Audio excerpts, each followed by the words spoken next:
And we are live. Folks, welcome to the Tavern Chat podcast live stream. It is a fireside chat with none other than Scott Taylor.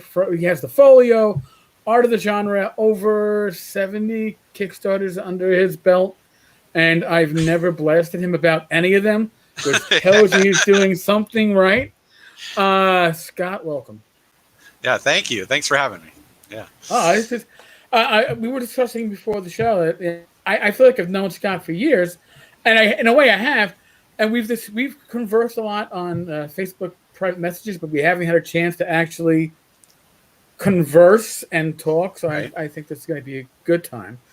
But before I get into a lot of questions that I have for you that are probably more pertinent to now, I want to hear about the past, and I want to.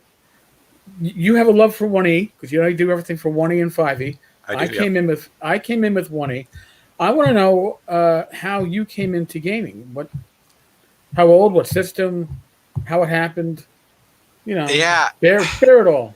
I mean, I probably came into it like a lot of people, in the early 80s. I was born in 71. So, I had my prime, teenage years during the 80s and that run. Right. So I first saw Dungeons and Dragons in the Sears and Roebuck catalog. The red box. I begged my mom to get it because I thought it looked so incredible. I got it, and I didn't know how to play it, so it sat around for a while until finally at my middle school, somebody or one of the teachers actually started a D&D club, and I went to it, and it was closed down after about 2 months because of the demon scare or whatever. Our town wouldn't allow it to happen. But from that point, just that 2 months, I was hooked. The guys that I played with, and we just took it back to our houses, and I played from there. But it was that original red box. It was the Elmore cover, and I fell in love with the storytelling of the art, right. Which is why I call my company Art of the Genre.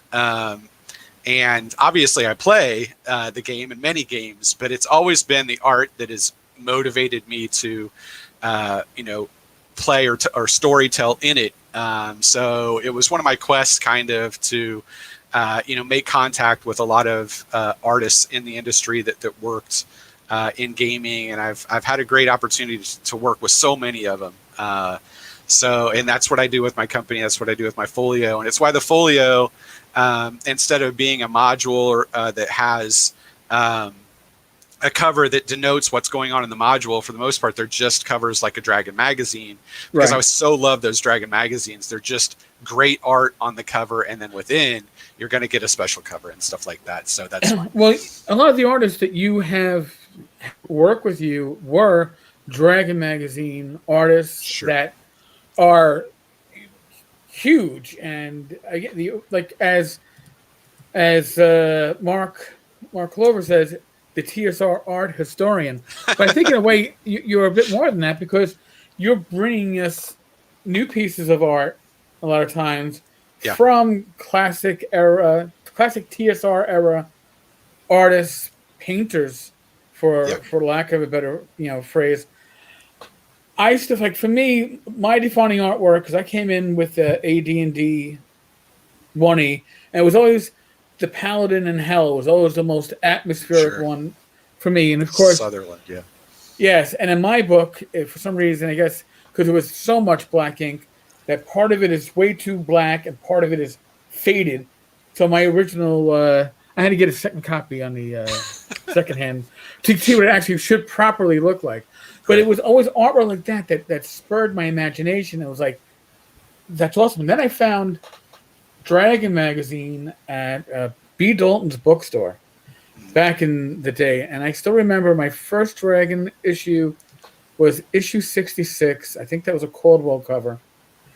And it just, again, had nothing to do with the contents. But you looked at the cover and you were like, this just, it speaks. It speaks. And to remember, all these years later, the actual, again, I got issue 66, went home, read it, and got my next week's allowance and walked down to the mile to the bookstore to buy issue 65 because those are the two issues they had on the shelf, and I bought the latest issue, figuring later is always better. But then it's like, well, now I need what I need. I need to get another one, and I was hooked, but I wouldn't have even probably noticed them if it were the cover artwork. And it's strange to say that as, but then again, my niece at the time that I put out, really the one that I put out was Swords of Wizardry Continual Light, and James Shields did the cover. It was really stock art that nobody, it was rejected from another company, and he put it out as stock art to his backers on Patreon, and I used the cover, and I got my proof copy, and I showed it to my niece, and my niece was 6, and she grabbed it out of my hands and holds it up, and goes to my wife, Auntie, this sells. This cover sells, because it's a dragon and people fighting the dragon. And I was like, and I looked at her and went, really? She's like, Uncle, you chose to cover it. You should know it sells because good art sells. It can, yeah. In the mouth of babes. And I found that very striking and very intuitive for a young child. Idea of Dungeons and Dragons.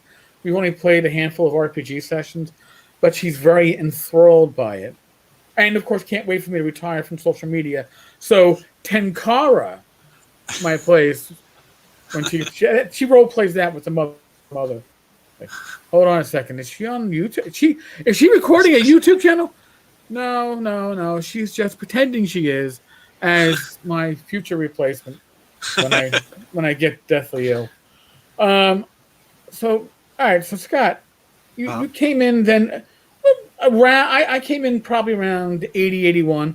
I'm 4 years older than you, but It's still my old gaming group I was always the oldest. We always had, all 4 years from that high school. I'd be a senior. You'd have somebody to ninth grade. You'd have that expanded group, and the ages didn't make a difference as long as you all were enjoying the game. But now, that's a long time. Are you one of the people, like in my case, I stepped away from gaming for a little bit over 10 years because of life issues, still collected. I think that, real gamers don't stop buying, but you might stop playing. But did you ever take a break from gaming, or have you been straight through? Well, no, I've never stopped. And to answer Mark's question, I was the full manager of a B Dalton in the 90s. Wow. So there you go. Yeah, that's a lot of people want B Dalton. And I always wanted to manage Walden books, but I got B Dalton. So, anyway, I never stopped playing. I think I went to college and I went to IU, and I was like, I am done. I'm gonna be a different person. I'm not gonna role play. And I went to my dorm, and like the first week I was there, I heard somebody playing next door, and I was, they were like, "Hey, you want to play?" And I was like, "Yeah." So I guess I took a week off in my life. I don't know. That's it. Yeah. God bless you. A week. Yeah, one fucking week. But by the way, as I mentioned before, I'm a retired cop. The F word is part of my vernacular. will never leave me. I use it in many different ways. But I took off from March of 97 until, I don't know, 2008, 2009, when I found Fantasy Grounds. Because I found Fantasy Grounds, and I was like, all right, because when we initially stopped that group, and there's something about, it's the same gaming group from high school through college, through the after college years, and all you needed was me to go. I'm out of the academy. I'm going to be working 5:30 at night to 2:00 in the morning with my weekends on Wednesdays and Thursdays. How can we game? And it was like, we can't. And then the group just fell apart. So when I found Fantasy Grounds, I was like, oh, wait a second. You can actually use a computer to role play, not just play EverQuest. I had done that. Right. RPGs, yeah, the MMOs, yeah. With my old gaming group, but which yeah, we still socialize. It just the gaming had stopped. The Right. RPGing, the tabletop gaming. So my gateway back into tabletop RPGs was Fantasy Grounds, and it's a system, a VTT that I had a great time with there, and trying to figure out how to use it as a DM.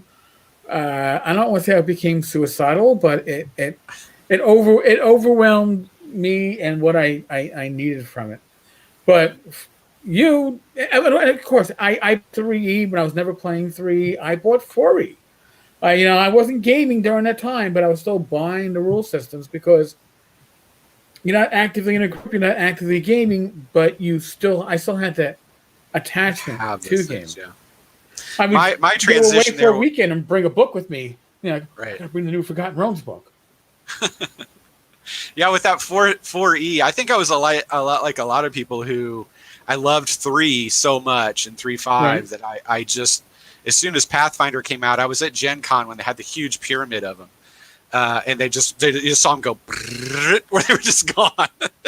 That we went to Pathfinder and then went to 5e. So 4e is the one edition that I've never experienced in D&D. I played every other edition, but I've never played 4e. I think I'm gonna have like one reference book maybe for it on my shelf that had to do with the Underdark because I needed it for something. But that was the one I didn't play. But that was my transition. So I went 3.5 Pathfinder 5e.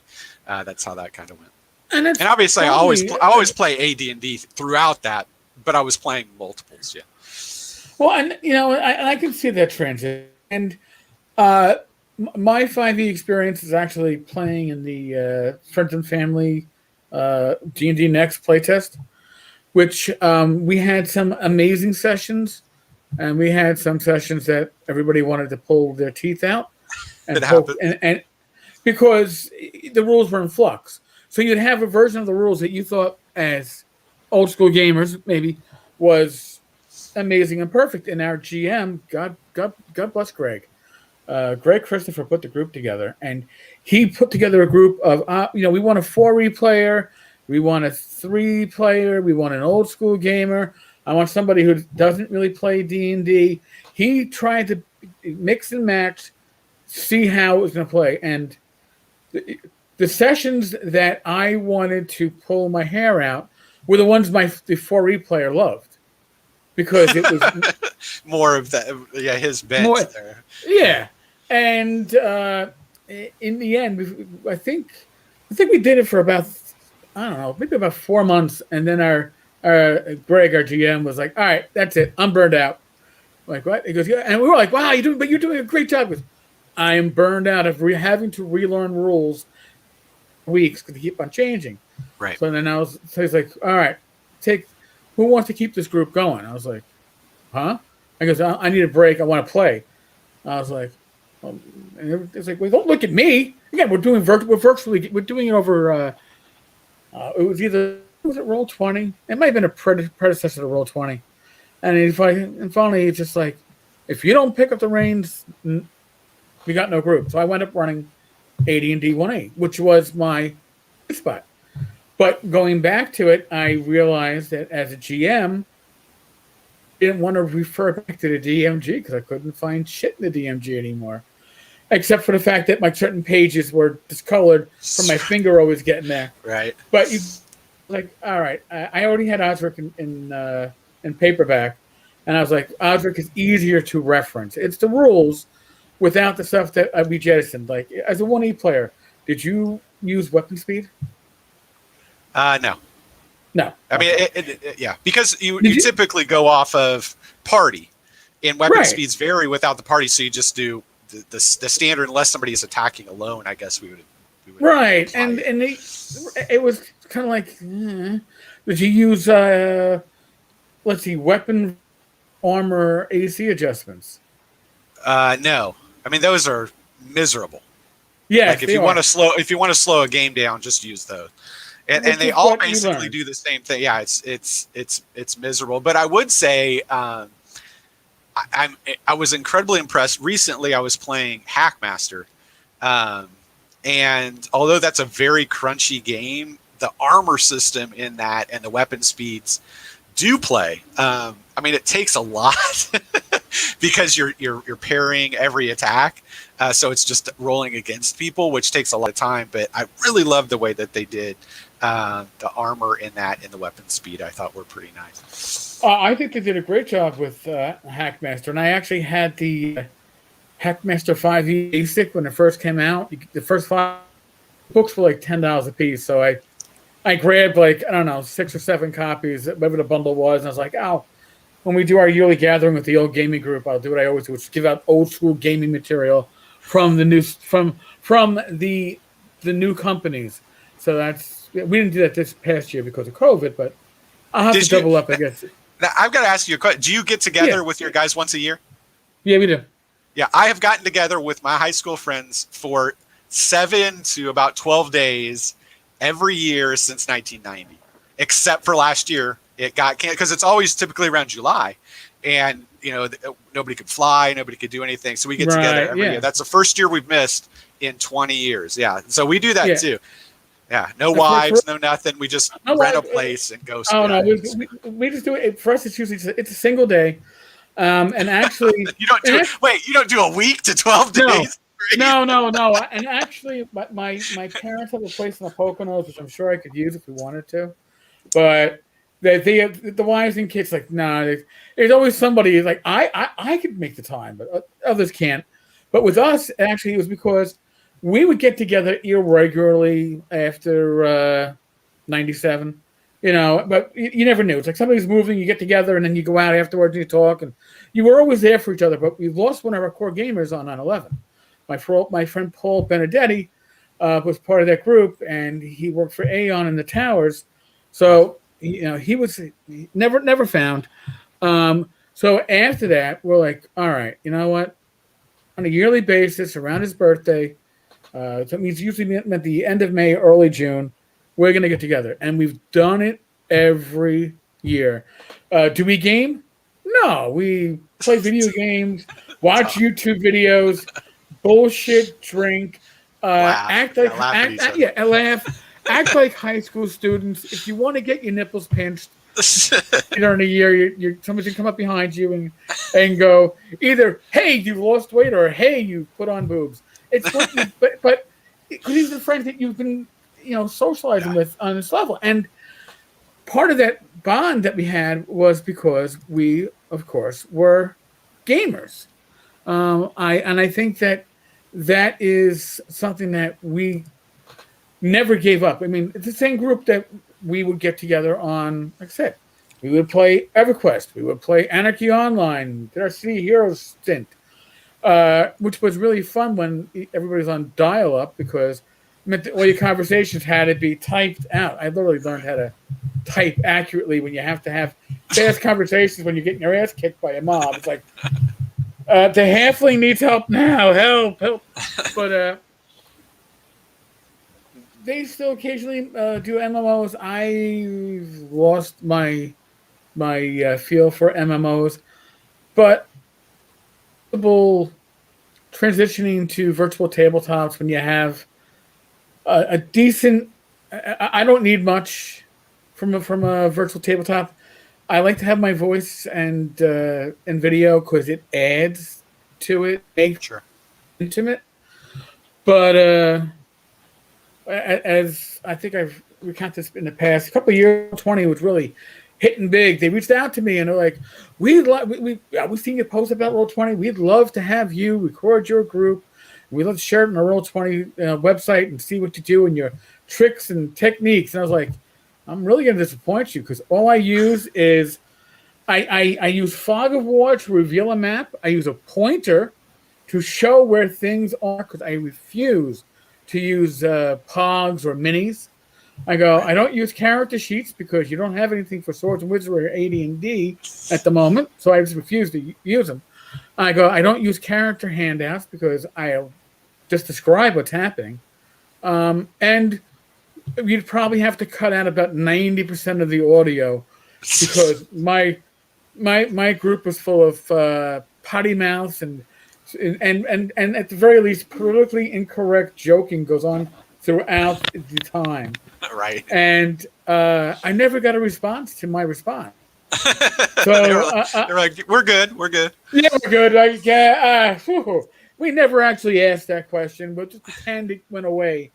But VTT have been great. Now we're in the midst of the world of COVID, so really there are some groups that are playing face to face. I know, like North Texas was actually in person last June because Texas was more open than most states, but they only had an attendance, I think, 70 people. Wow. And they were all locals because you couldn't fly in even if you wanted to. But I think I get my first dose of my vaccine next Tuesday. It helps to have multiple comorbidities. I never thought it'd be. Geez, you mean being obese and type 2 diabetic and cancer survivor? Oh, and congestive heart failure? I could put my hand up and get my shot a little bit earlier than everybody else. I will gladly take that. There is something to be had for having health that's less than ideal, I guess. But I don't know how this year's going to be. It's got to be better than last year. But conventions, are you a convention goer or not?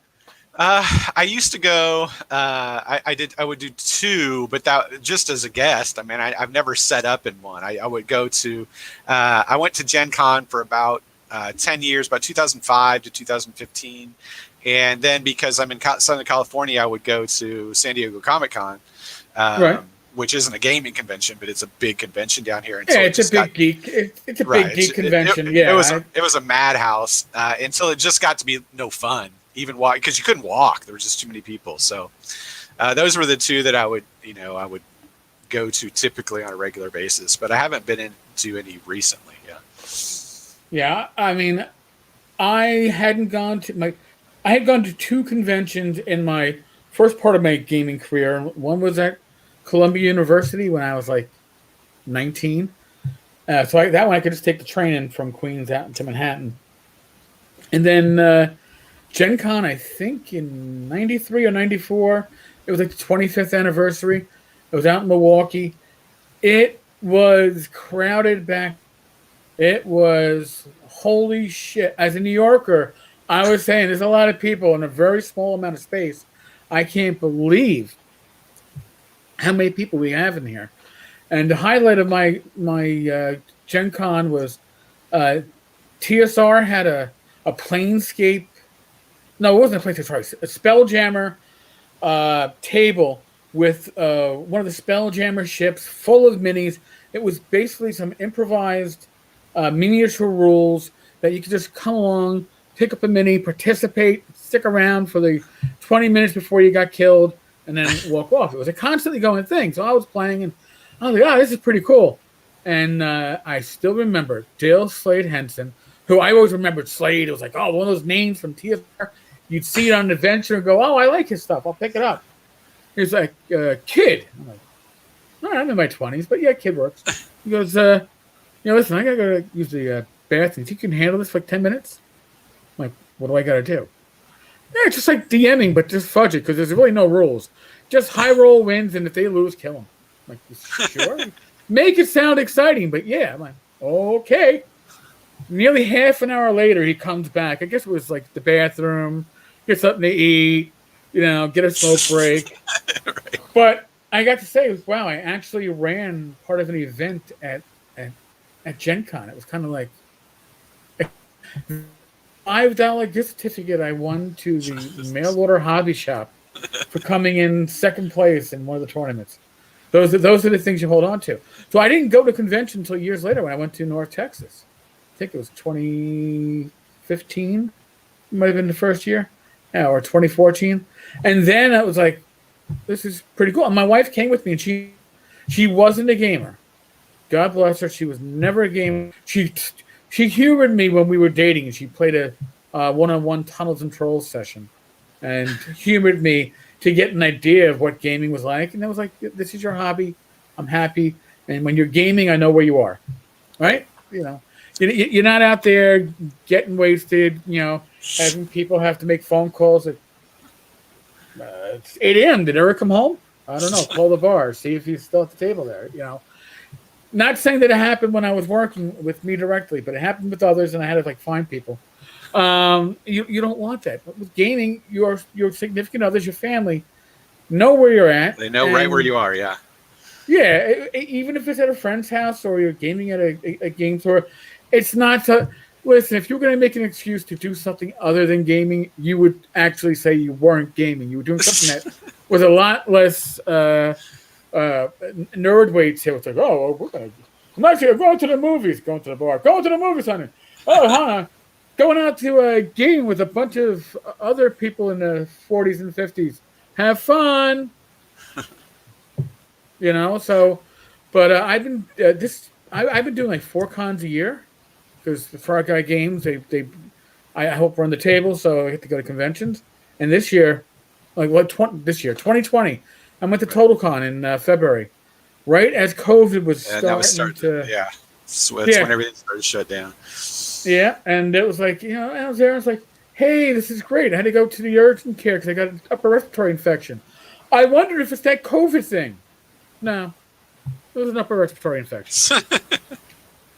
But I used to my conventions to socialize, to see people, to I don't even go to necessarily play games. I'll run games, but I go to make those connections that I've been making all those connections now by doing a lot of these live streams. Thank God. It's just it's I think as humans, as people, we miss that physical presence. As much as we like to believe that, well, I don't need others. No, you do. No, you do. Yeah. And I think 2020 has proved that to a lot of us.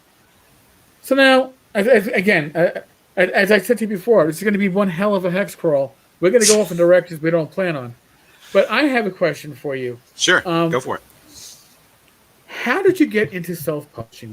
Did you submit stuff to other publishers first and then say, hey, this is pretty cool, I can create? Let me see if I can do my own. It was kind of the right place at the right time, I think. I remember I was working at at Blackgate. I was a blogger for them, and I don't even know if somebody posted it or I saw it on Facebook, but I saw Jeff D did a Kickstarter. This is like 2012, maybe the end of 2012, or maybe it was the end of 2011, like December. Wait, was this his reimagined artwork? Right. This was the very first time, and it was like, so he was redoing. I don't even know which one he was. Probably the Egyptian gods, maybe, and I was like, what? I don't even know what that is. And so I kind of went out because I'd worked with him in 2006, and I'd gotten a painting done for him that's actually on Folio number 5. I ended up putting it on Folio 5. But anyway, so I kind of knew him a little bit, just conversing and working with him. And I had done a project called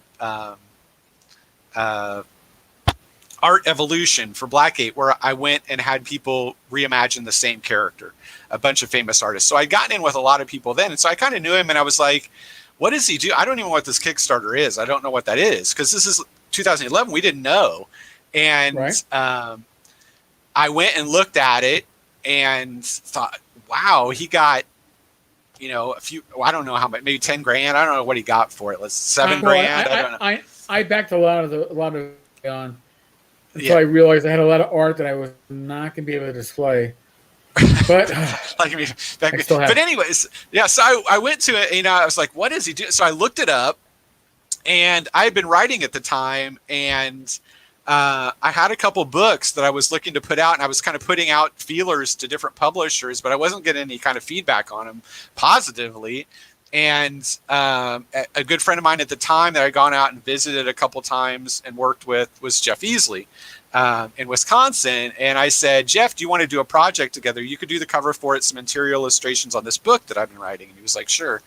And that was like the Wild West of Kickstarter. It had just come out. Nobody knew what it was. And it was kind of like printing your own money, right? Because it got to a point where it's like, if I have to see another Kickstarter, I'm going to shoot myself in the head, like on Facebook, right? that happened at some point. Yeah, but it wasn't at that point. It was like, yes, what is this stuff? It's what is this Kickstarter? Oh, awesome! I need that. I want that. Right. And a lot of the ones that were term successful from the early days are the ones that knew ahead of time. Hey, look, I actually have to have more than just a great idea before I hit go live, as opposed to, I've got this great fucking idea, go live. Oh shit!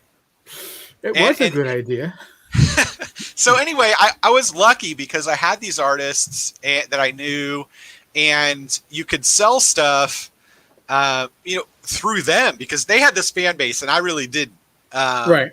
So I put Jeff on the cover, and all of a sudden it was like $8,000 later, and I was like, oh my gosh, this is something that I could do, and so I was working through that, and I put out a few novels, and I was like, but novels are really, really, really time consuming.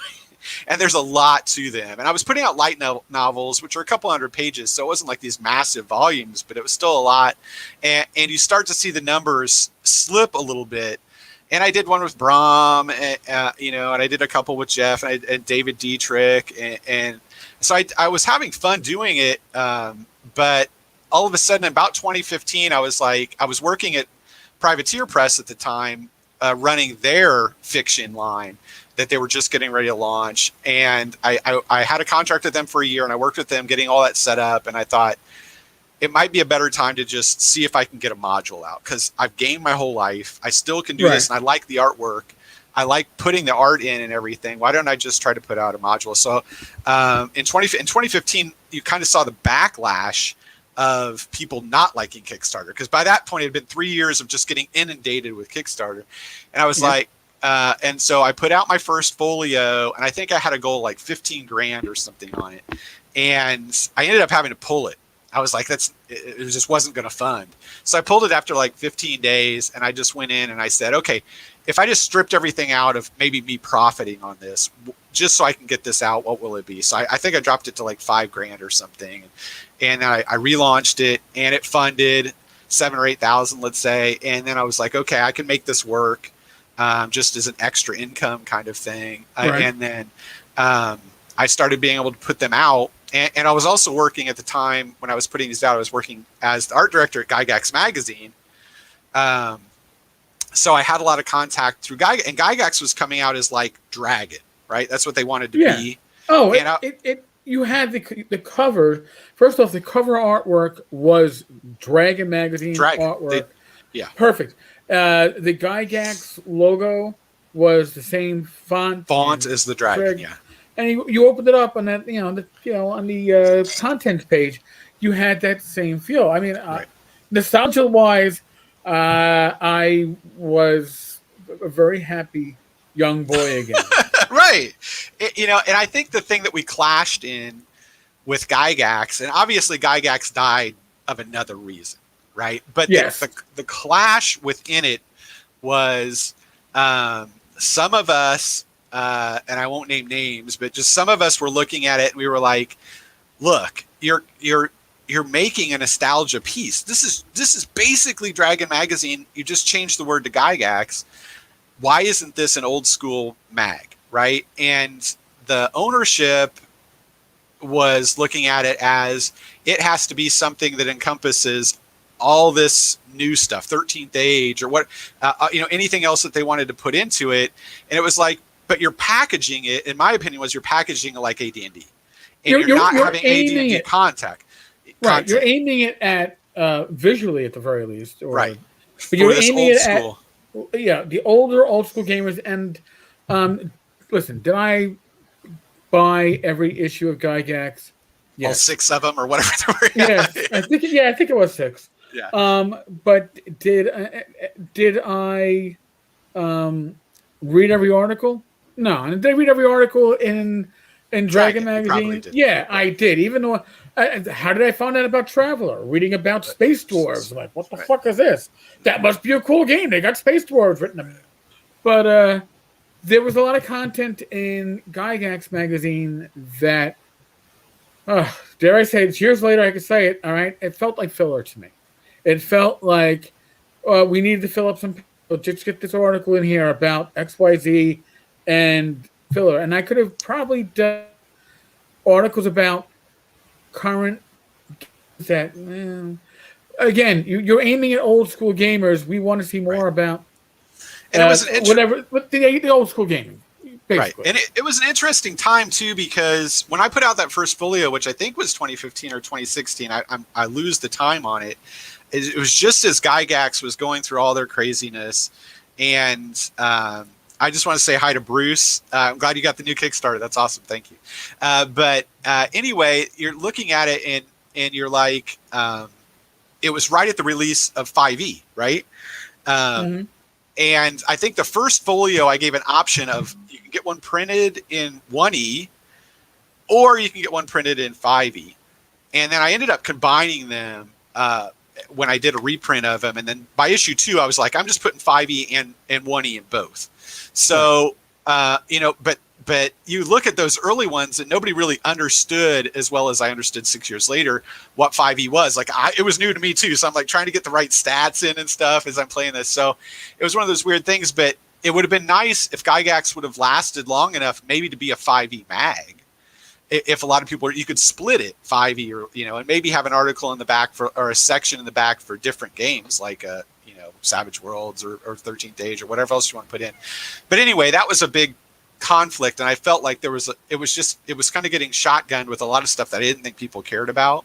And it was one thing I saw today too, that was interesting to me. I saw it on Facebook. Somebody had posted, speaking of virtual tabletop, what percentage is played on virtual tabletop. I don't know if you saw that.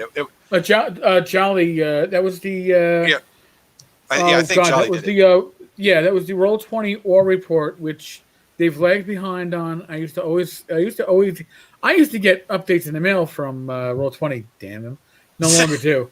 But it was very striking to see how it was huge. This huge disparity. It was like what is it, like 40 to 50%, and then maybe I don't know what got number 2. It was Cthulhu, maybe got 10, and then it dropped to Pathfinder at 3, and then everything else was like percentage.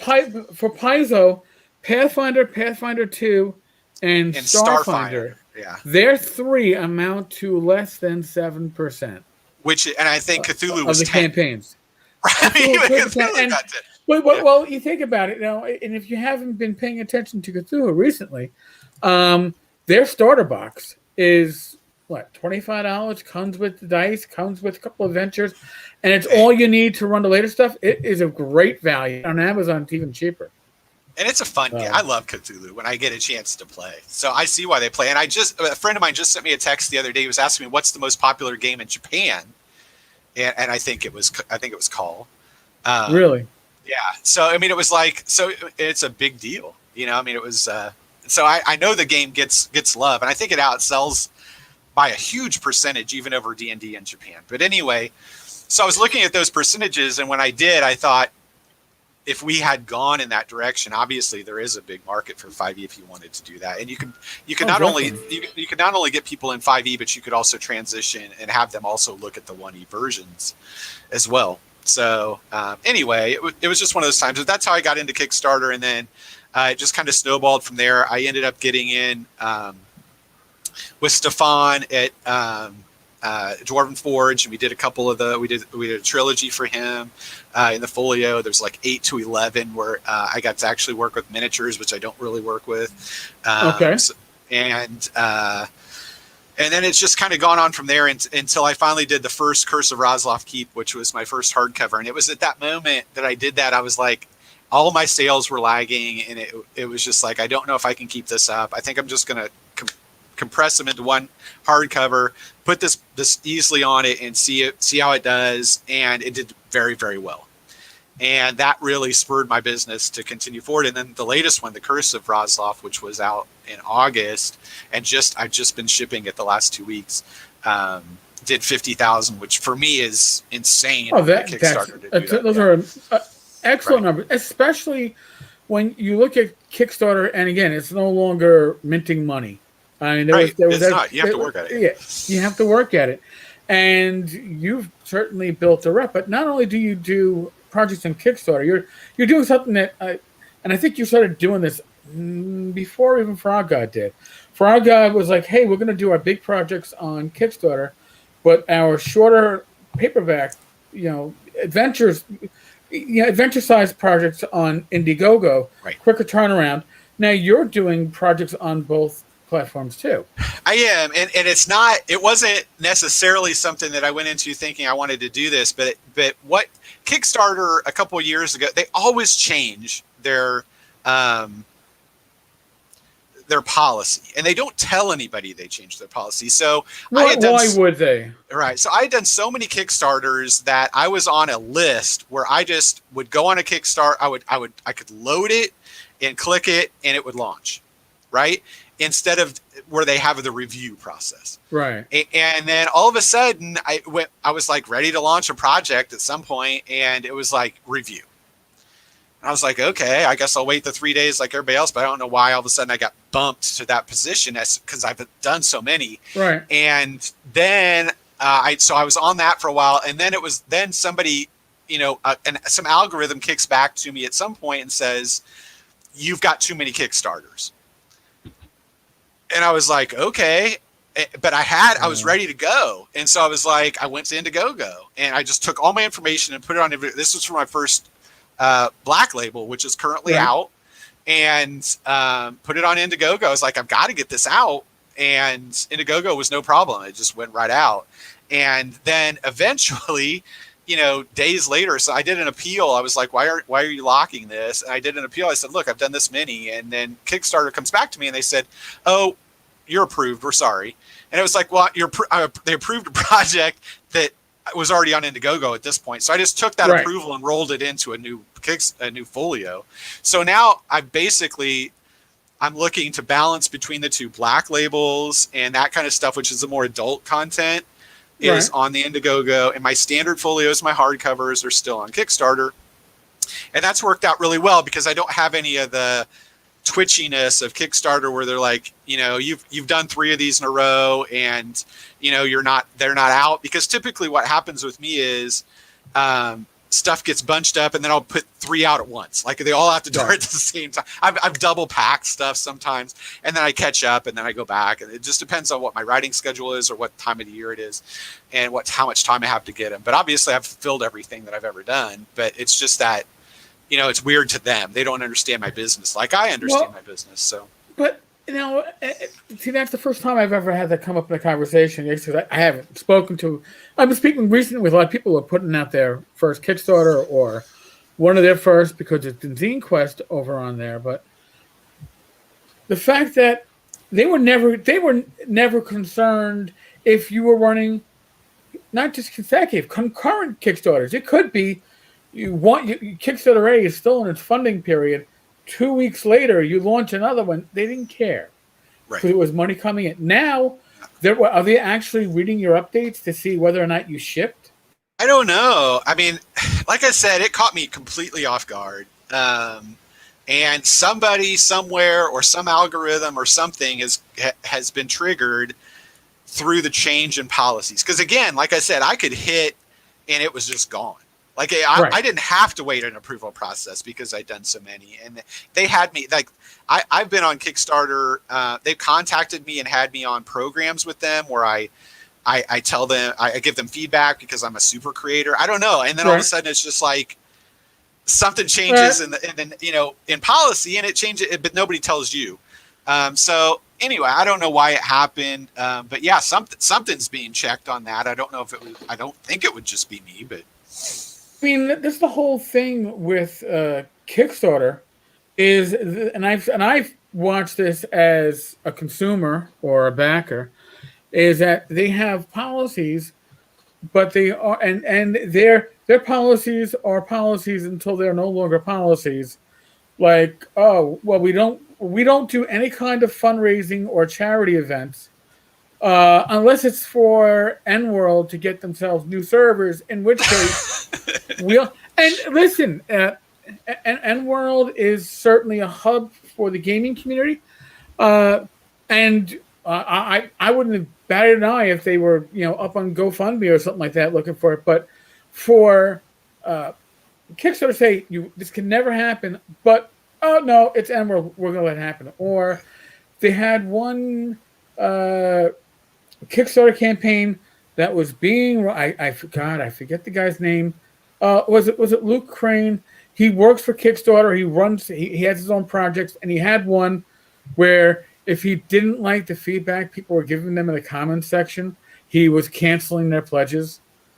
And it's just like, again, as a consumer slash backer, I was like, that to me is crossing the line. That's crossing a little bit of line. And you're going to take some punishment. I mean, we're publishers and we put stuff out, and not everything's going to be right. We're small. I work with three or I think four people, work for me with me to get this stuff out, and I think we do a pretty good job. But we're not going to catch everything, and we just try to do what we can to make sure that people are happy with the product. And I've just done this. I just shipped the curse, and you're going to get UPS or U.S. Post Office stuff messed up, and you give them a new copy. We do what we can. Right. But still, you're going to get some comments, and I don't think I've ever had really any heinous comments on my stuff. But that's part of the trade, but hopefully you can do a good enough job that those don't add up and people are happy with your stuff. I see Mark down here put my Folio one. He relaunched. There's the relaunch, delivered January 2015. So yeah, that's when that was. So you've got 6 years underneath your belt. Well, that's for the Folio. I was in 2012. Right. I was doing, so I've actually done this almost a decade. Yeah. But the Folio is something that's where you seem to hit a rhythm. That's my niche. That's my niche. That's what I work with. Yeah. Yeah. So now, on the inside, because these are smaller projects, these have detachable covers. Yep. Yeah. See, now again, you're hitting that old school nostalgia of detachable covers, and that's kind of what sucked me in the first place with you. Right. Damn you, Scott. I know. Well, that's one of those things. I remember so vividly sitting in a math class. I think I was pre-algebra in I was 8th grade, let's say, and I looked underneath. You're in desks, right? And people have the cage underneath the desk, right, where you can put book. And somebody had Slave Lords. The one with the creature coming out. I don't know which one it is, but anyway, the guy's leading the creatures forward, and I could see it underneath that seat, and I was just dying to know what it was. And eventually, I think I went to an art class, and the guy was in there. And he was like, "Sure, you can see it." And I picked it up, and the inside fell out, and I was like, "Oh my gosh, I broke your book." I didn't understand, and I was so incensed that this was not stapled to the cover. And eventually I got it, that you use it as a screen, you need to see those maps. So I've obviously, as an old school gamer, I fell in love with it. And first thing I did when I looked at the Folio was I got to have an old school artist do the cover. I have to do black and white interiors because I love black and white artwork that nobody does anymore, because color is so inexpensive, especially if you're getting it in the Eastern Bloc or Southeast Asia, because those guys don't have the overhead that people here. So that was one of the promises I made with my Folio was I want my stuff to be made in the United States of America, printed in the United States of America, and done by artists who I know, which are typically from the United States, who I know have families and overheads and mortgages and everything else. If I can give that money back to them and I get my stuff printed in Wisconsin, that I can make a little bit of an assistance to, because I heard so many stories from these artists that were my friends that had suffered. So many of them, some of them had committed suicide. Some of them had lost everything, their wives, their children, because they couldn't make money or they couldn't make ends meet. And it was just such a horrible thing. And I think a lot of the creative types anyway were a little bit out there. So there might be right. So I think that there might be just a depression, or you go on these curves and you can just go so low. So when I did that and I said I want to do that with black and white interior artwork, that's physical artwork, because so much has gone digital at the time. And I don't have a problem with digital. It's just I wanted some physical art. And then I wanted to have the cover come off because I hadn't seen that. Nobody did. Even when I was so taken with DCC when they did their throwbacks. But at first when I grabbed, I was like, yes, let me get this. And I was like, wait, I can't take the cover off. And so I was like, can I do that? And I called my agent who works with me through publishing, and she was like, yeah, we can do that. So I got a company that could do it, and then I had to have everything shrinked, which is an added expense, but you have to have the cover stay on. And I've been very thrilled with it, and I was able to I had a lot of really good things happen when I was with Gygax, the designer who did all that interior design work, Andrew Rogers, who I absolutely love. He said, I was doing the first folio, and he was like, hey, are you going to do maps with it? And I was like, yeah, I'm not a very good mapper. It's not my forte, but Mark Tim, who was he was my first DM, 1983. He helped me design the original Rosloff keep. And so he had done those dungeons, and we had played them for years and play tested through that. So I had the base of those, and he was like, hey, I'm an artist too. I'm not just a designer. Do you want me to do them in 3D? And I was like, yeah. Okay. And so he did this insane dungeon in 3D, and he just splashed it across that interior cover. And it was so lucky that I worked with him, and I got to know him through Gygax. But anyway, he's done all of my 3D maps until just this latest folio. Travis Hansen is doing them. He's fantastic as well. Travis is amazing. Yeah, he's amazing. So he did my interior maps for this new dungeon that's in Folio 26, the Virgin Mine, and he did all 6 of them. And I had this big idea to put them all together, and they make this huge mega dungeon. It's really cool. But because he had done those dungeons, I was like, do you think you could do them in 3D? Because Andrew was working at the time for Folio, or for Black Label number 4's 3D map, and it takes him a long time to do them because he's so detailed. It's fantastic. And so they both are. So Travis said, yeah, I can do it. So he's given it a shot in that one. I think it looks great. And then we've got Andrew still doing the 3Ds. But anyway, so that's why I've got all the removable covers. Yeah, it's a good throwback. It scratches that little point of nostalgia right in the back of the shoulder blade, and it's like, oh god. So you've gotten the physical feel of classic product. I try. You've gotten the artwork of classic artists. Yeah. What part haven't you gotten? I don't know. I mean, I have to ask myself, am I a good enough storyteller to match some of the things that I saw in the early editions, especially Gygax, or somebody like Douglas Niles, who I absolutely love. And it's really this weird thing because, as a writer and a novelist, and I do these, I tend to like to put a lot of stuff into it, be very verbose, and try to build these things. And one of the things that I've learned in doing these is sometimes you have to pull back. Like some of the great things that make those early modules so good, and you can go back again and again and again to, let's say, Keep on the Borderlands, or Horror on the Hill, my favorite module, or Palace of the Silver Princess. Some of these modules, they're great dungeon crawls, but they don't overwhelm you with just stuff, right? You don't have a lot of explanation in there. You don't have a lot of stuff. And one of the things I've had to do is try to mitigate my desire to just put wrinkles and traps and bend the storylines together through 6 volumes and that stuff, and try to make it more along the lines of an easier play for the DM. Because Shane, at Pinnacle, who does Savage Rules, and he told me one time I saw him at Gen Con. I said, I just love your stuff so much, your Savage Worlds. And he said, well, it's because I'm a lazy DM. That's probably why you like it. And I was like, yes, see, you get it. Because sometimes DMs we're so overwhelmed. We've got our life. We got to do other things. And then to get ready, like you said, your friend who was like, I can't DM right now. I'm burnt out.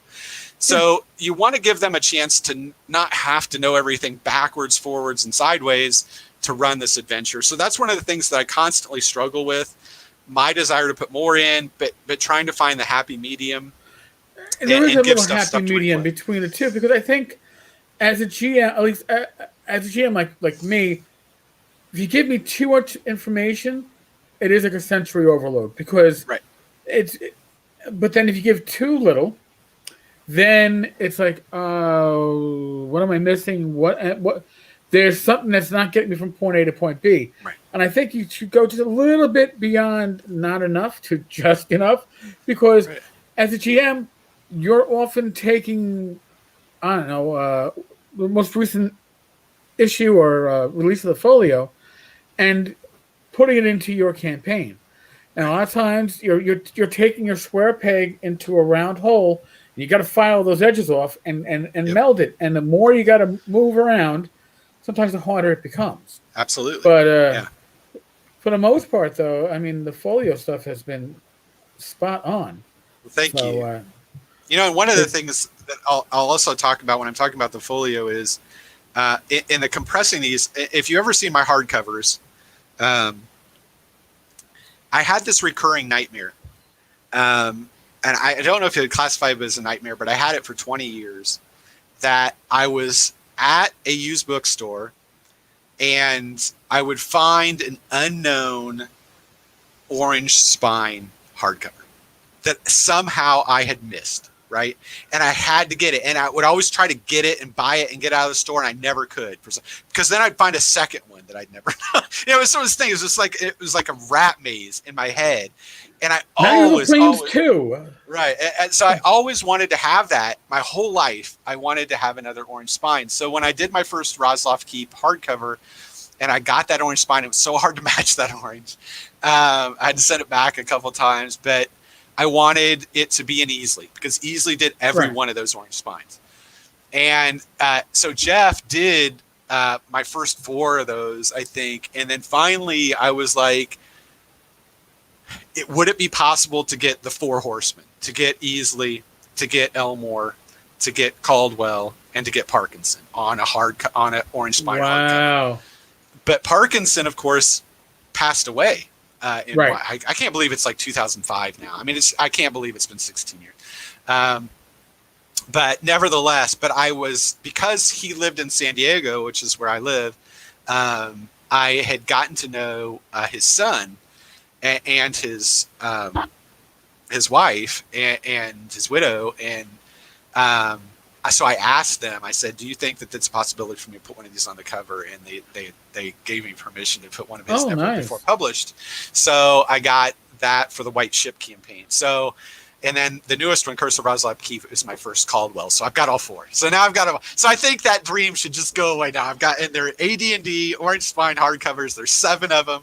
And I've got all 4 of the artists up there. So I'm very happy with that. So that is spot on. Now, question that has occurred to me, maybe some of the listeners, the black label come from? It's a little bit of a diversion from your regular Folio work. It is small diversion. Small diversion. You know, I wanted Folio to be something that anybody could play, and you could have your kids play.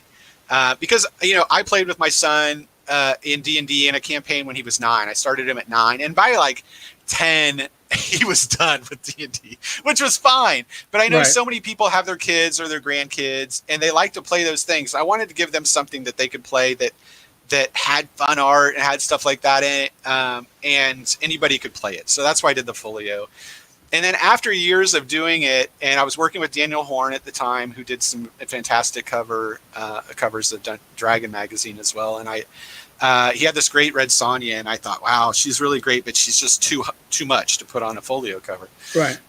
So, and I thought, what if I did something that was more inspired in the early days of AD&D, when you saw Jeff D or something in the old Deities and Demigods with his shirtless, Egyptian goddesses, or you saw Willingham, like the Palace of the Silver Princess. She kind of got side boob there for the centaur that's showing.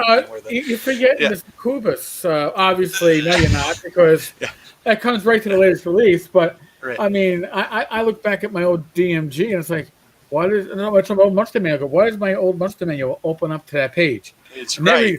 I don't think I ever really used it in game, but the DMG would always open up to the combat charts, my player's handbook, Paladin in Hell, but my Monster Manual would always be the succubus, and I was like, Yeah, there she is. as an adult, I was like, well, I know why, but I don't want to admit why. But yes. Right, right. So anyway, and that was like my puberty, right? I mean, that was introduced. I mean, those were things that were huge to me, and I really loved them. And I thought, and I'd done with Brom, I'd worked on this novel back in like 2013 called The Burning City, and I'd always been working on a second edition of it, expanding it because it was a light novel.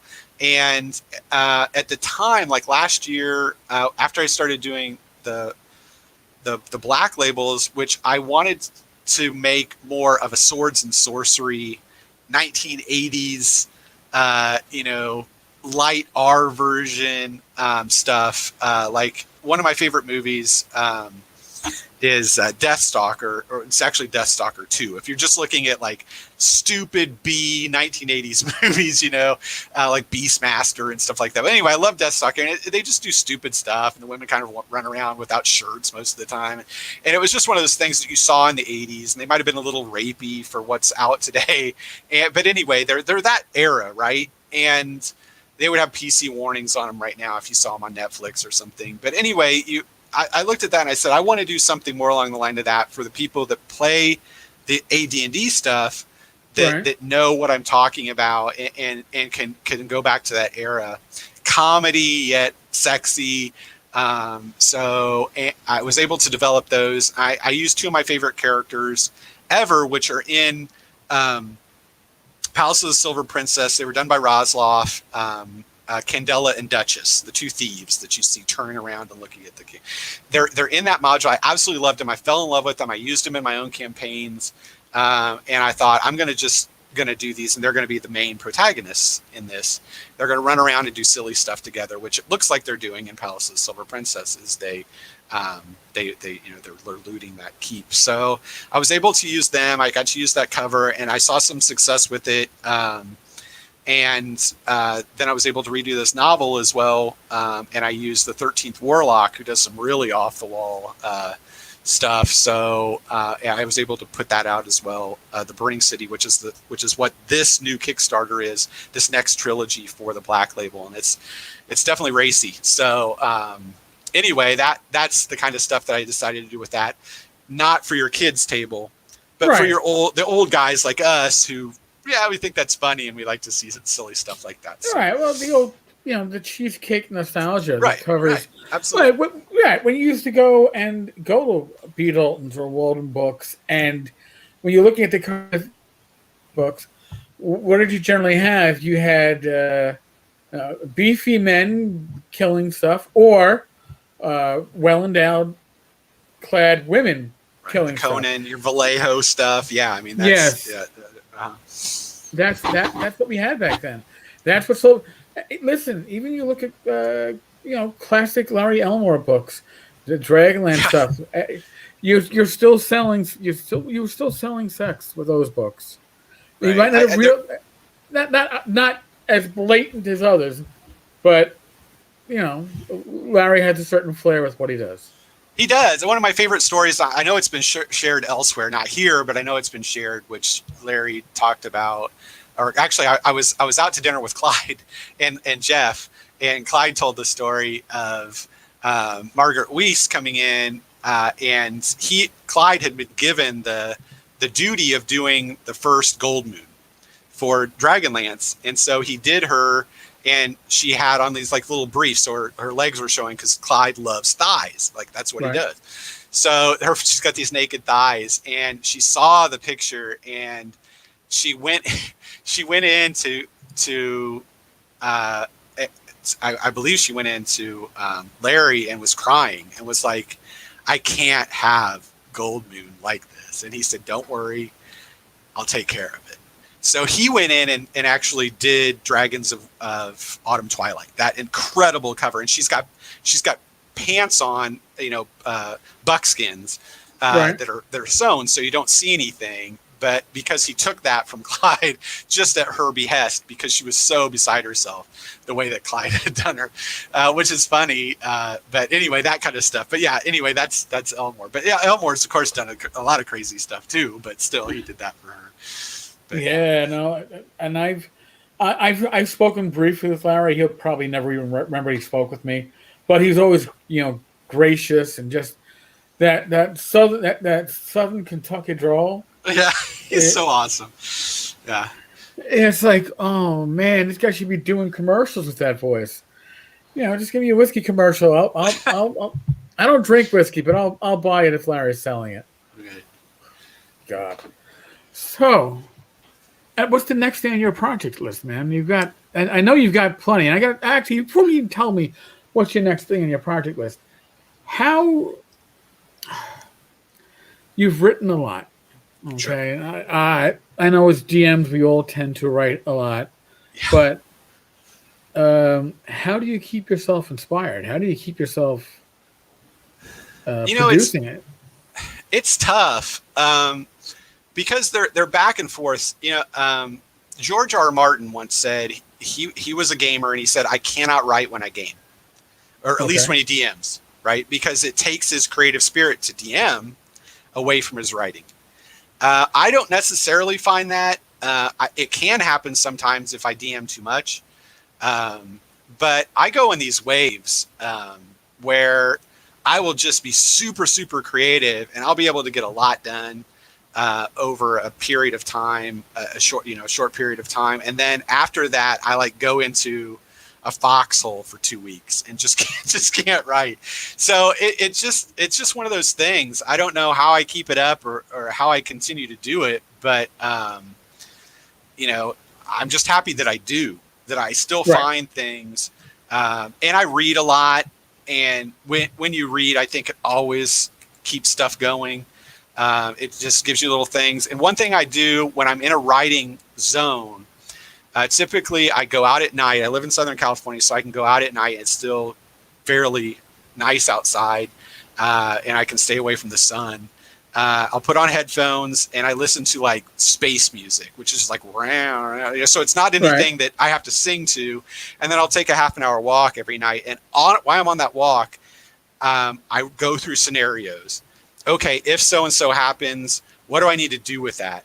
And then once I've got that down, I'll come in and I'll take those notes, and then I'll know where I'm going the next day for a project, or how the connective tissue might happen between my projects. Because all my folios link to each other, at least in a trilogy or sometimes in a 6-part series. So I need to know that kind of stuff. Oh, definitely. That's interesting. And I understand that need of, oh God, not almost like white noise to allow your mind to escape. I mean, sometimes when I get into those creative moods, it's like I'm one of those people that takes a 3-minute shower and I'm in and out.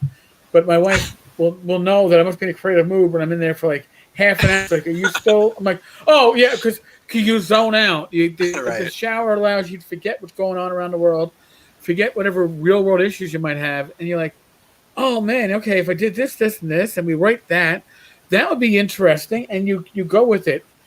So I can understand that completely. Now, that being said, then what is your next project? What's the next thing we're going to be looking at?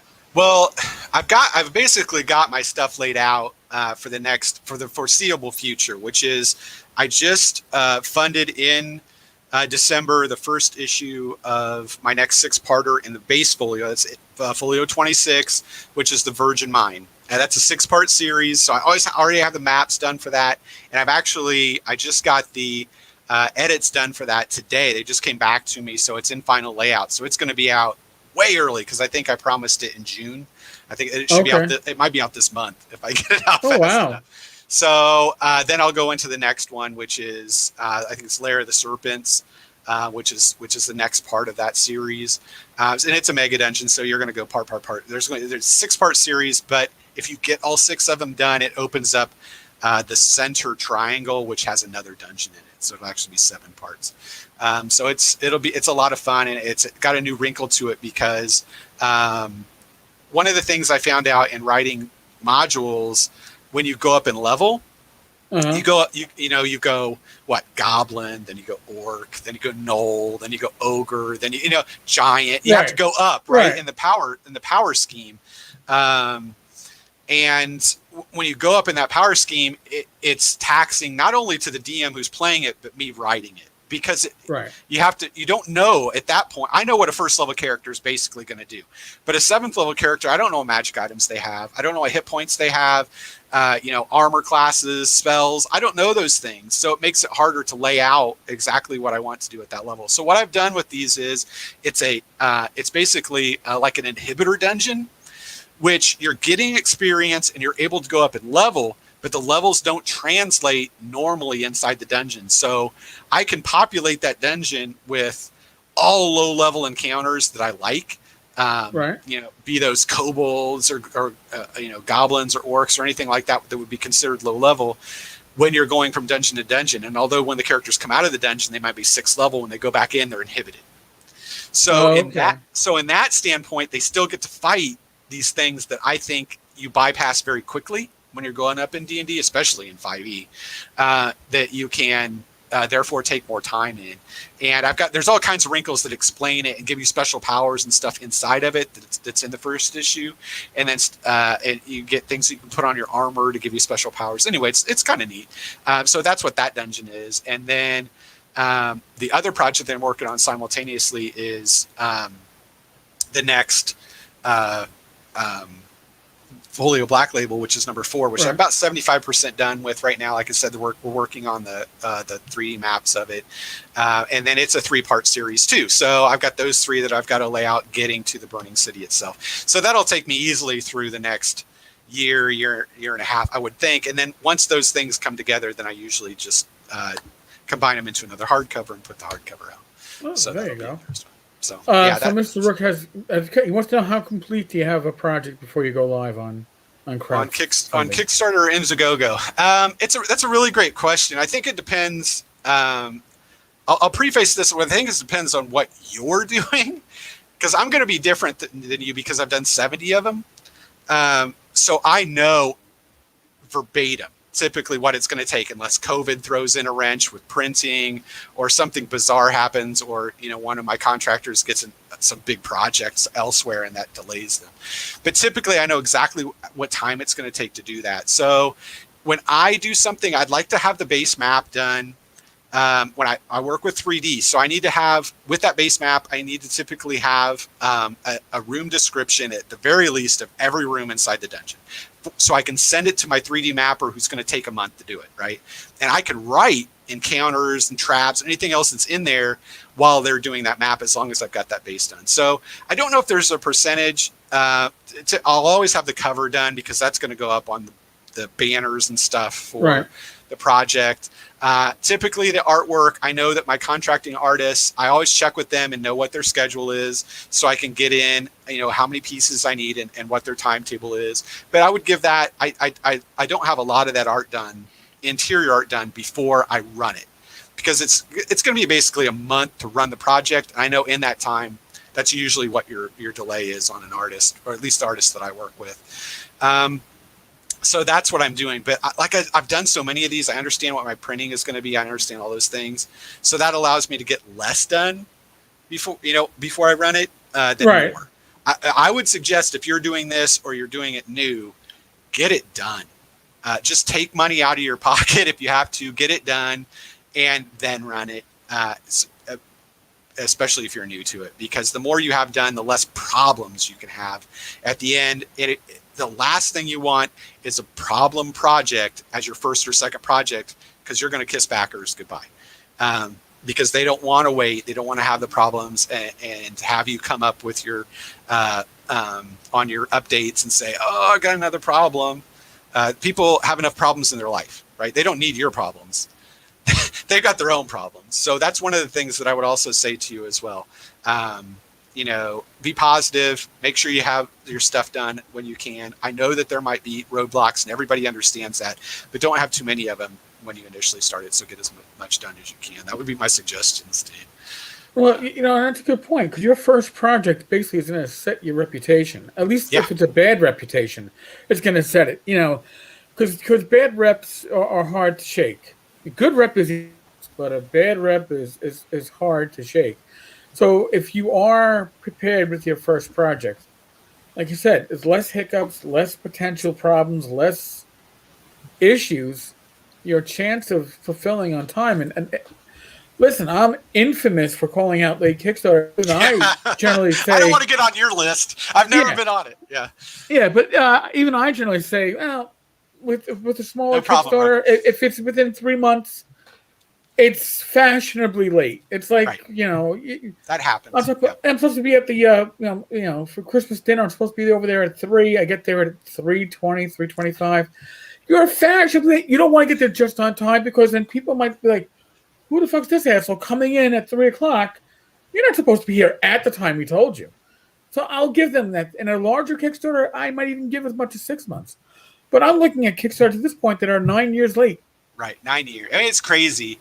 And yeah, I feel bad for it. And I've seen projects, TSR, the new TSR that did Gygax. They're a prime example of ruining their reputation on a Kickstarter.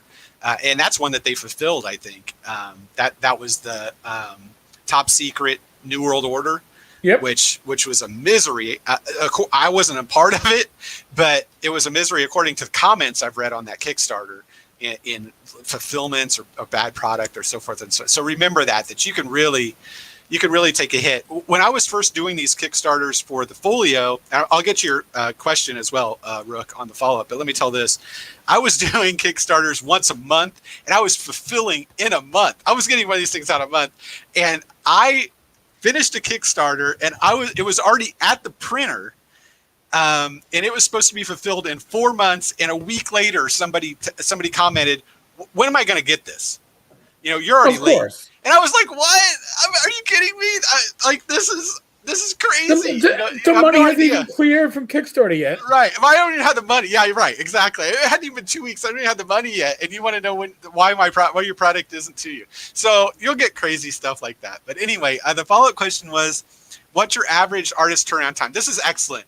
This is an excellent question if you're going to do this, because artists are contractors. And if you've ever used a contractor on anything, understand that the way they keep themselves in business is to take as much work as they can, do a little bit of work on it, and then eke it out for a long time. Like if you want your kitchen redone, they come in, tear your kitchen apart, and then you don't see them for another 6 months. But you can't do anything because you can't fire them because they've already torn your kitchen apart.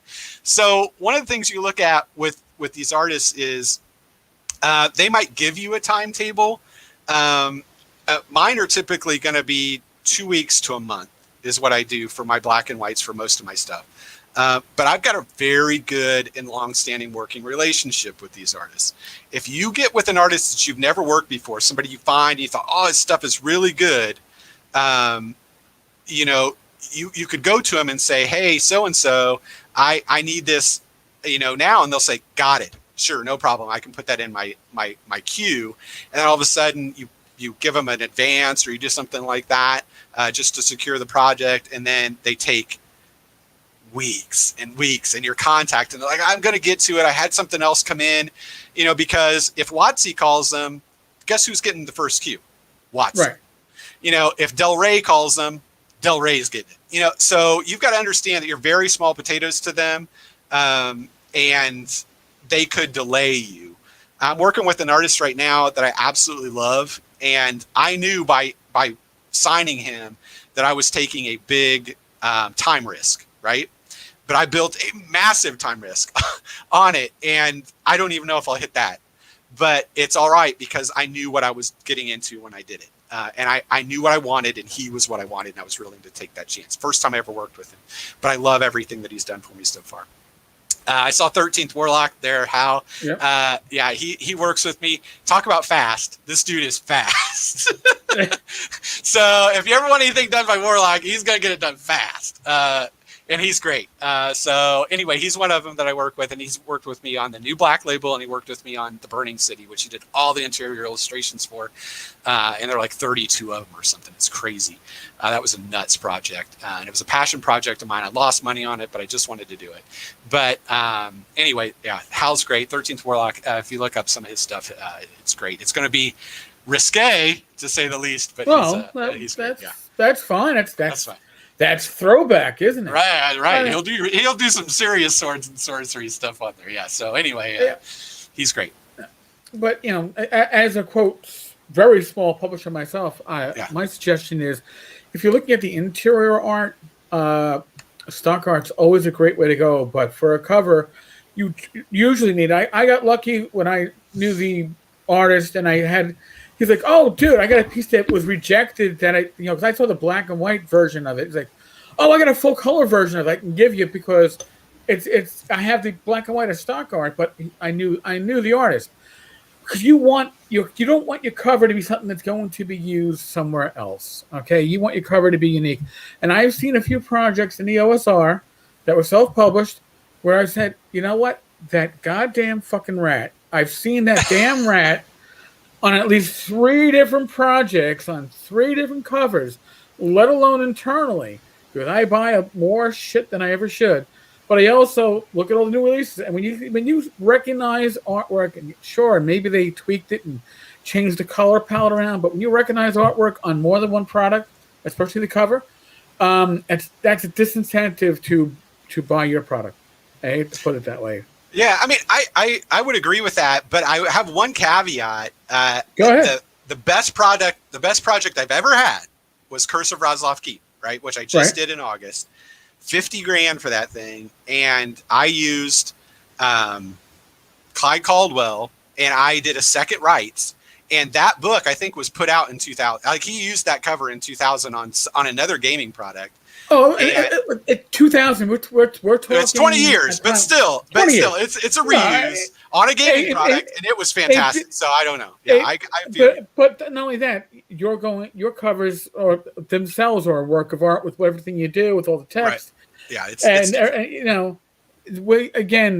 when the one that sticks out to me is this goddamn rat, and again, I've seen it on at least 2 covers and like probably a half dozen times internally. If you like rats, you find it disturbing, it's a great piece of art. I understand why it was used more than once. However, these are products that came out within the last year or two. Yeah, that's tough. And also, you knew going into it, this piece had already been used.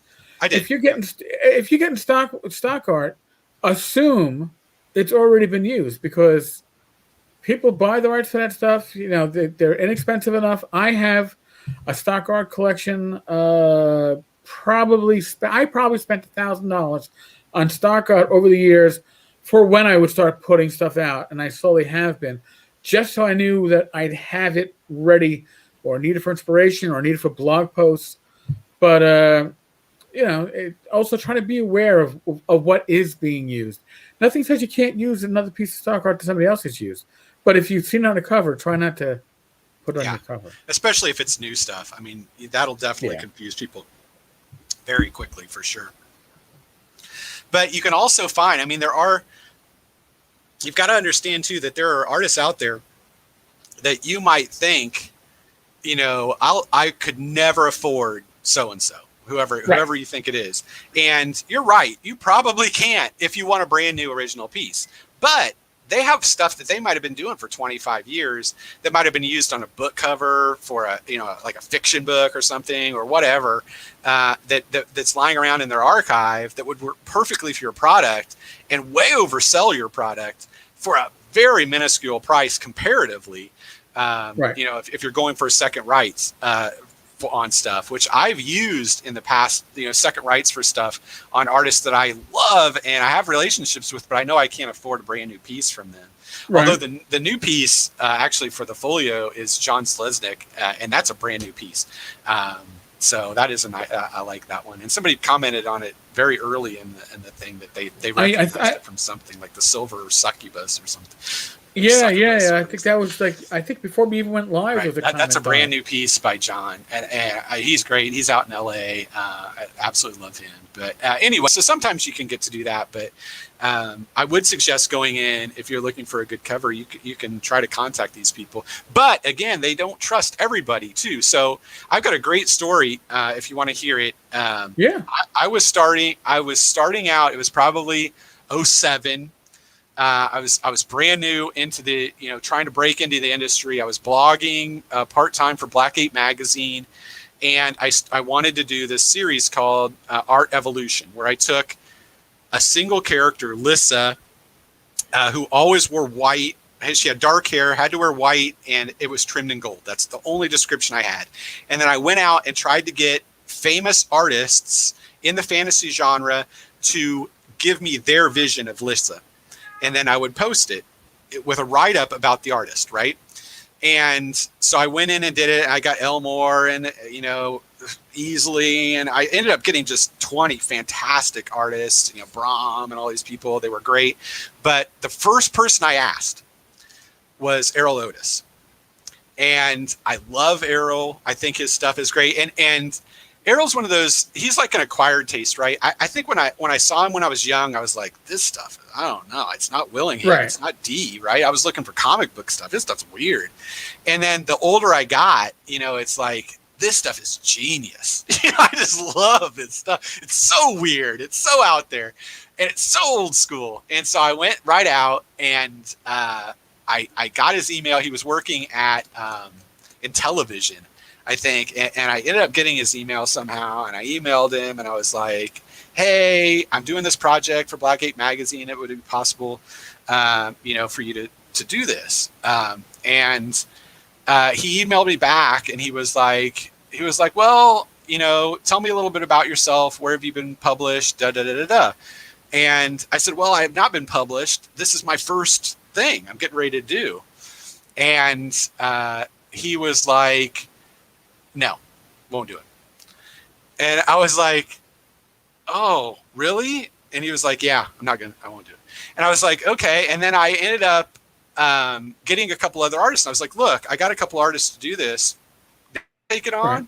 No, I don't want anything to do with it. I was like, dang, okay. And then I was like, what? And I had just moved. And then in 2009, I moved to California, and I was like, hey, hey, I emailed him. I was like, hey, are you sure you don't want to do this? Now I've got 20 artists. You could cap it off. You could be the last one to do it. And he was like, I was like, I even thought about coming up, and showing you all in person, because I know you're up in, San Francisco or whatever. And he was like, don't contact me again. And I was like, okay, so. I was like, so basically Errol Otis has a restraining order, because I guess he thinks I'm going to drive up to wherever he lives, show up at his house demanding him do artwork for me. But it's that funny thing. I've worked with nothing but old school artists for almost a decade now. And over a decade, if you include that stuff. And I've never gotten to work with Errol Otis. And I know that he seems like a great guy. He does stuff for DCC, does stuff for a lot of people. And it's like, he hates me. It's like, I don't know. I love Errol Otis, but I've never gotten to work with him. So if you're new and you don't have a name, and they want your website, and they want what you published and who you've worked for, and you don't have any of those things, maybe you can scare them off. That's my story for you. I don't know. Anyway, that's my Errol Otis story. So, well, you know what? And this is something that I've mentioned to some of the zine creators over in the Facebook community for RPG zines. Part of breaking into this hobby as a creator is getting yourself seen, getting yourself noticed, and building a rep. But a lot of times you don't have the social media background to do so. I mean, you have put in so much of your own time, and you've built up that rep. You've been in this business now for 13 years, 13, 14 years. 13, 14 years. So you've built up that rep. But somebody coming in doesn't have that rep. There are ways to get around it. I've mentioned it to others. If you want, when I was coming into, quote, even blogging, you got known as a blogger by adding to other people's blogs. You would comment on them, or you would participate in forums, and you didn't say, look at me. You actually did something productive that got yourself looked at. My suggestion to you is to join communities, whether it's on Facebook, MeWe, or whatever. It's easier to get a name for yourself adding to a community than it is to just be, I need more friends on Facebook, or I need more people to like me on MeWe. It's easier to get known for who you are and what you can do in a community, and communities tend to be more open to helping, offering advice, all that stuff. It really is a great way to get your feet in without, don't pay for somebody's program online to how to add, how to market yourself on Facebook. I'm telling you right now, the easiest way is, if you want to do a zine, join the RPG Zine community on Facebook. There's almost 2,000 people in that group right now. It's grown at leaps and bounds, but they're all helping each other. The conversations are great. And you go in there and you might make those connections. It's harder to make a connection outside of a community than it is within a community. And I think that's a shortcut, or at least a help. Right. And I think if you heard that story, Errol Otis in that particular sense didn't work, right? But it doesn't mean that every situation falls in like that. I had gotten involved with getting a commission at the time from Jeff Laubenstein, who is one of my best friends now, all these years later. And he worked extensively for FASA back in '90. He did BattleTech. He's the first Shadowrun book is almost all his, other than the cover by Elmore.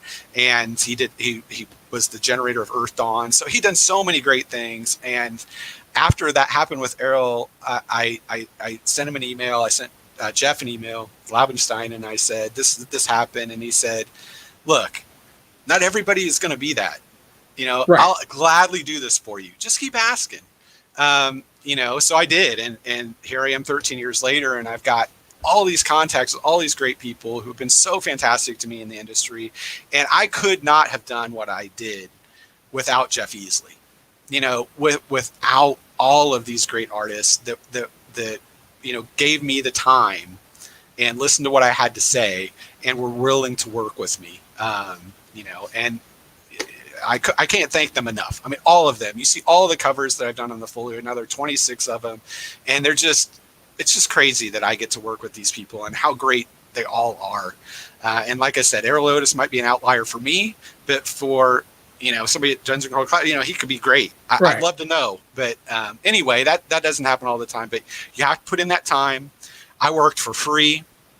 When I started doing, guest spots on, blogs and stuff like that, and putting in articles on a weekly basis, and I'm not saying give your stuff away for free, but, sometimes you got to pay your dues, and then eventually you get to a great place, where you can put out stuff you want, and you have great backers and great people that come in and are willing to support you, giving you their hard-earned money to hopefully help entertain them and add to their shelves and stuff like that. So, right. Well, it's like you just said, but again, you've been doing this for years. It doesn't happen overnight. It doesn't. No.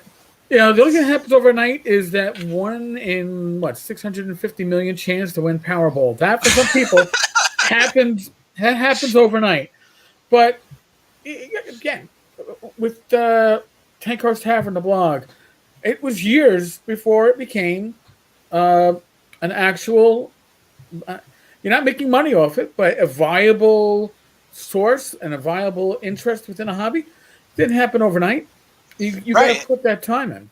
And I think an interest, and a lot of it, I'm not saying that everything has to do with timing, but it does help you sometimes. It does. And you never know when that wave's going to come, and you just might happen to catch it. But there'll be another. Whatever that wave is, you might be able to catch it. But I think you got to break when Grognardia fell apart. I can tell you, I can tell you from watching my traffic, my first break was Death Force Doom, doing a review on that, and that getting picked up, and all of a sudden I was like, wow, there's hits on my blog that aren't from me. Oh, what the hell is that? It's funny. Okay. Yeah. And then a couple of years later, the Pathfinder Beginner box came out, and I did a review on that. And I'm not a Pathfinder fan. I still think the Pathfinder Beginner box is probably one of the top 5 role-playing products of the decade. It was really excellent. And that got picked up by Paizo that I bought. And all of a sudden, huge amount of traffic. And I was like, holy crap. Because I'll be honest with you, when Greg Nardi is, and by the way, Greg Nardi is back. James is back. Oh, I didn't He's know back that. oh yeah, James is back in posting. When Greg Nardi went silent, my blog traffic, according to Alexa, was right around the same as James. Really? We were Really? we were just driving. We were driving different conversations. James, because James was going to Otis' A Dragon magazine or whatever, and I was doing a lot more news. Yeah. So I was doing a lot more new releases. So we were hitting much of the same parts of the community, but we were also hitting different parts of the community and offering different things. But my initial blog, my first 6 months of blogging, I'll be honest with you, beyond the fact that I didn't know what I was doing, was pretty shitty. Because, again, but you have to find a focus. And once I found my focus, which was old school gaming, I've had people go, if you wrote about 5e more often, you get a lot more. You get a lot more traffic. Yeah, I maybe, but if I did that, talk about 5e a lot more often, I wouldn't know what the fuck I'm talking about. Number one, I wouldn't be authentic, but I wouldn't have that same passion. You have passion for old school gaming, and that comes out in your adventures. And translating it to 5e is a no brainer. Okay, right. That's the money. Yeah, for sure. But if I'm going to be looking at new releases or products or Indiegogos or, for the most part, 5e stuff, unless it's something that's 5e stuff that is more system neutral. It's like, well, this is great. It's an adventure, but most adventures you can convert to any system that you want without much work. But if it's a source book, you're like, oh, it's 5e. It's all full of skills and feats and shit. Right. If I strip all that out, well, what are you left with? Like 4 pages from a 32-page book? I mean, right. So there's a difference. But you have to know your audience. And again, you've been doing this for 13 years. I think I've been doing a blog for 12. Right. So you build up a community. You build up people that are interested in what you're doing because they know you've been consistent, whatever it is you're doing. Consistency is part of the package that you're giving out. When I started doing the podcast, I had people on the blog side emailing me and messaging me or commenting, what is it? Is the blog going away? No, the blog's not going away. It's just another way for me to talk. And I find that the live streams and the podcast are more free form, and I get a great chance to talk with you, Scott, and hang out with Bad Mike once a week, and Joe the Warrior, Glenn Hallstrom. I've been talking to all these zine creators. I couldn't do that on the blog. Right. I've tried interviews that are written, and they suck. I've done those. Yeah, I did those for Black 8. Absolutely. Yeah, you try to make them interesting. That's why I had a formula that I used on them. It was pretty funny. Yeah. They're not easy, and especially when you're like me, who again, we call this the hex crawl before we came into it, but it's a hex crawl. We didn't know we are going to get this part of the conversation. We're here because it's where the conversation took us. You can't do a blog post that way because right. It's going to be the theme. It's got to go. Yeah, it's going to be the ramblings of a madman. You might listen to the ramblings of a madman, but you probably wouldn't read them. So I think that's where that comes off. So.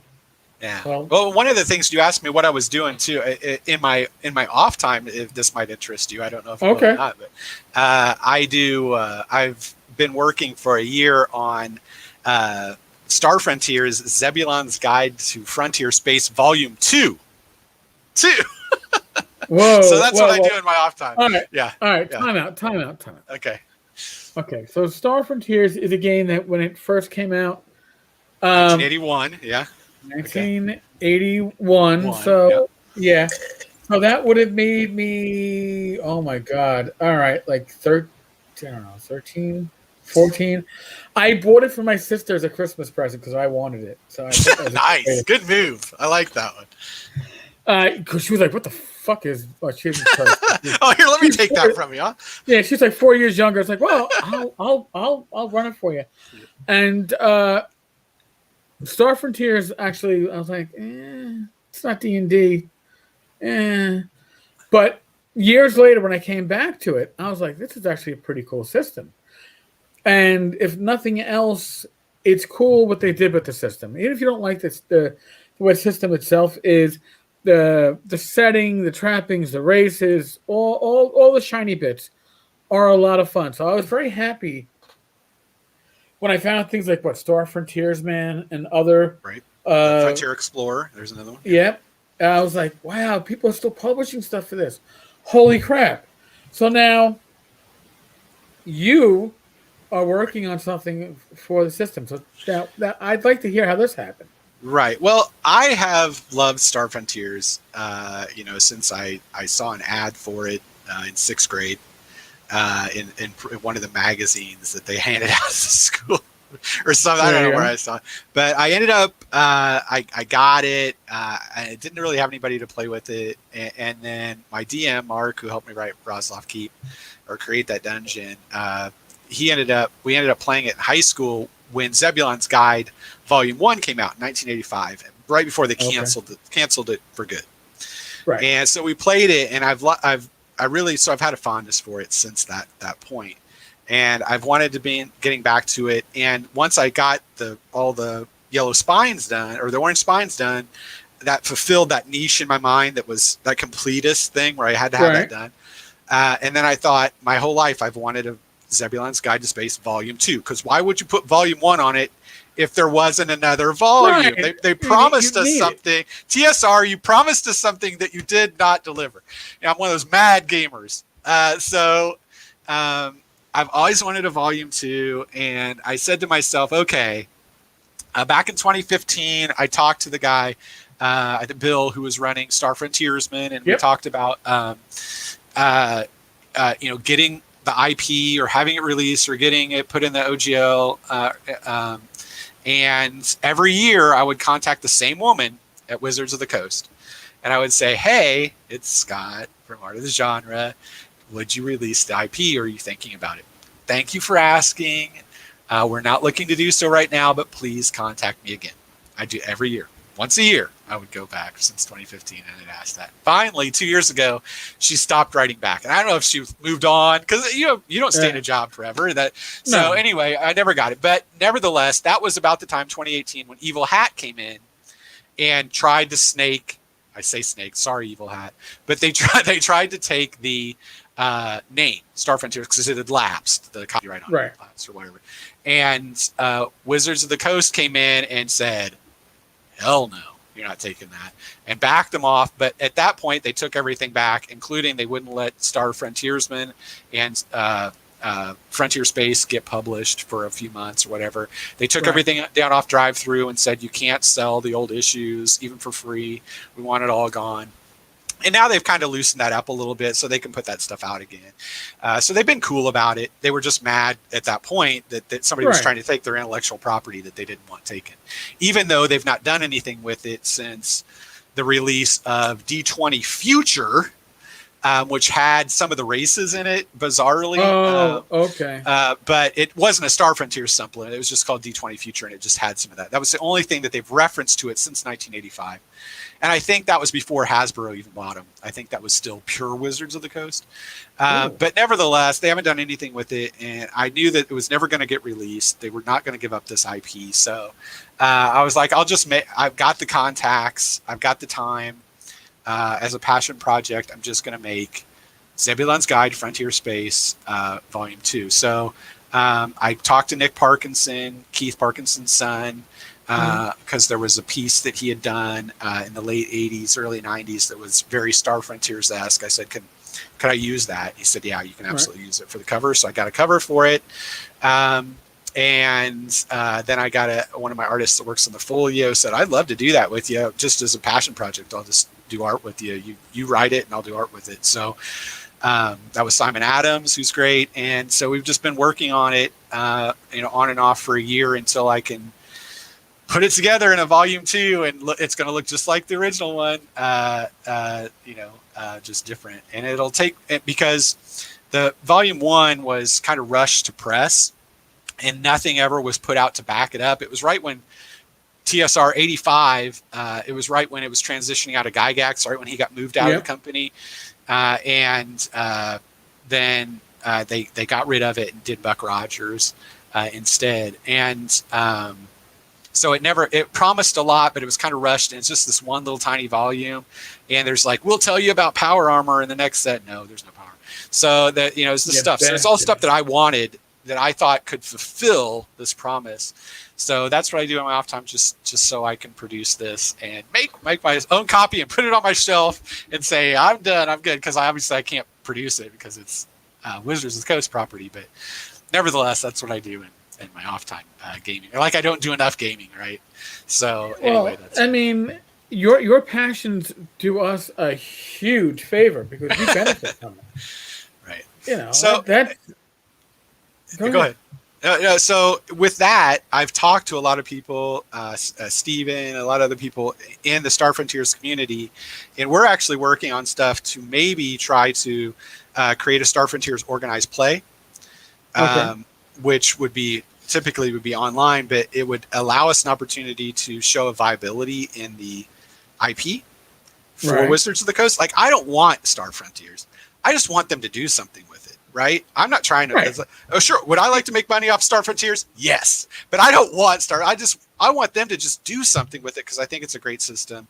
And if Starfinder can get 1% of virtual tabletop, why couldn't Star Frontiers, if Wizards of the Coast, put their money back? Maybe because they're getting 50% right now, and that's just a waste of 1%. So why even try it? But my point would still stand. If we could get an organized play going with it, maybe we can make enough waves.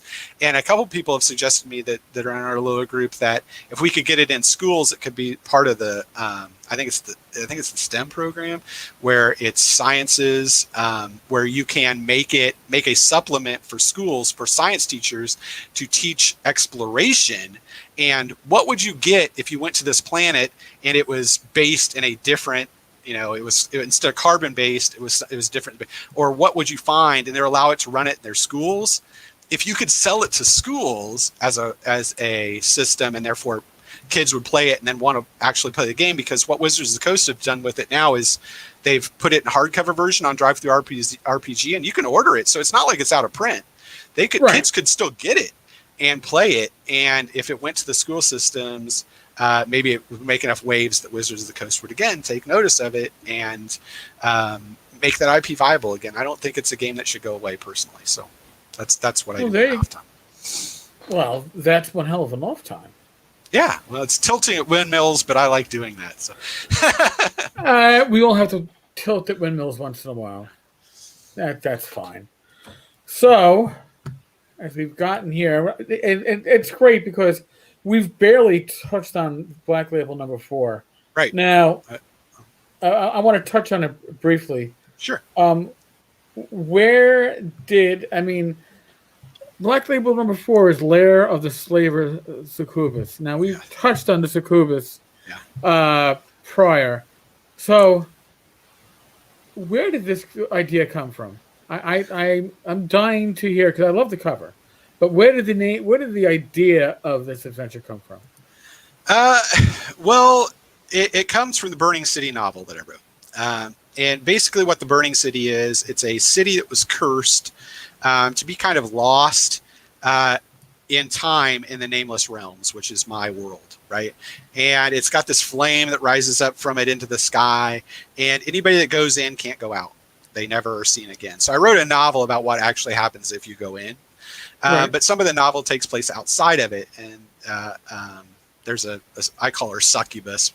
That's just my pronunciation. I'm sure I'm pronouncing it wrong. But anyway, who knows? We all learn D&D words and monster names at our gaming table. So people hear our stuff like, "What are you talking about?" Yeah. Anyway, so the succubus or whatever her name is. So she takes place in the beginning of the novel. She is out in the something called the Ashlands, which is the area that surrounds these wastes, and she enslaves people and then sends them as slaves to be, consumed in the burning city. So I've kind of taken a page from Conan here, where the movie Conan the Barbarian, where a princess or a noble girl is taken and the father wants her back, right?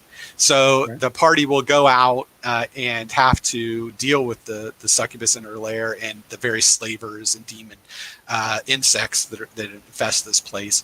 And it is a low-level module, so I've toned everything down, so it's not like, oh, demons, we can't fight them. No, you can. But anyway, so it's a decent dungeon crawl, and that's what takes place. And then there'll be a 3-step process in this because it's a 3-parter.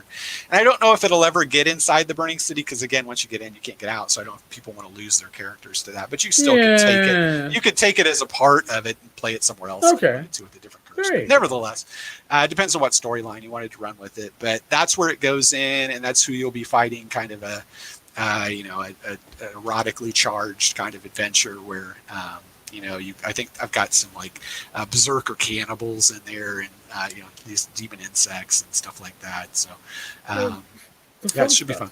Yeah, the fun stuff. So it'll be different. But yeah, and Candela and Duchess are in it. Of course, getting into trouble is always in my examples, and that's one of the things that I drew from Paizo. They were the first ones that kind of did. I mean, D&D 3rd edition did it, but they didn't do it like Paizo, where they had iconics, which are their various characters that always appear in their adventure paths, and you get those characters.